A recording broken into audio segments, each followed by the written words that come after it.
of what buyers want most from real estate agents.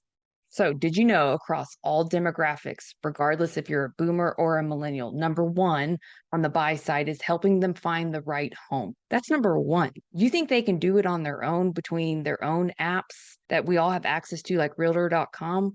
They still need help. And that was the number one response, again, across all demographics. Number two was helping them negotiate the terms of the sale, because that too is a value that they see of not understanding how contracts are read or what things are negotiable, what's typical. That's part of the value that your agent partners bring because of the history and their experience of time of helping people buy and sell real estate. So that would be something else I would highlight from an agent standpoint of your brand. Like, this is how you're a ninja when it comes to negotiating contracts.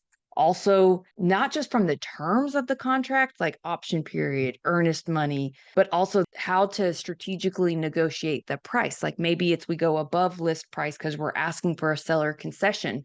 They also value help with the paperwork. It's not new. Anyone could have bought a home just like they could sell a home on their own. But there's a reason why people don't. Like, I would never sell my home on my own. I don't have the time, the capacity, I don't have the want to. But it's always been known I could do it myself. So, then you look at what agent skills or qualities do people consider as most important. This is what I would weave into my brand and getting my people to feel is the number one response. This was on all demographics, was honesty and integrity. So how do you show up with honesty and integrity within your content strategy?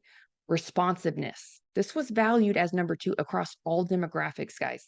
How responsive are you? And that could be from responsiveness in your DMs, on your private messages on Facebook. Like, that's what I love about our scheduling tools. We have a dashboard that you have access to all your inboxes in one spot because it can be a hassle to make sure that you're going to all of them, and are you checking your requested inbox and your primary and your emails and your text messages, like, but responsiveness is important. And then I would say the third skill that they valued the most was just the knowledge of the purchase process from every phase, not just from offer submission or going under contract, but the inspection and knowing what to negotiate on the inspection, the appraisal. What happens if the appraisal comes in low? What happens if there's a curveball? And I don't know, maybe on the sell side, someone goes into the hospital because they're about to have a baby. Like, what's the plan? Like, these are things that only people who are in this space, like, we can kind of laugh about now, but you guys all know, and you guys just raise your hands. Like, how many of y'all have had a deal where you're like, oh my God, like, they're having a baby. Can we do power of attorney, or can we send a notary from the title company to go to the darn hospital to get signatures? Like, you can't make some of this stuff up.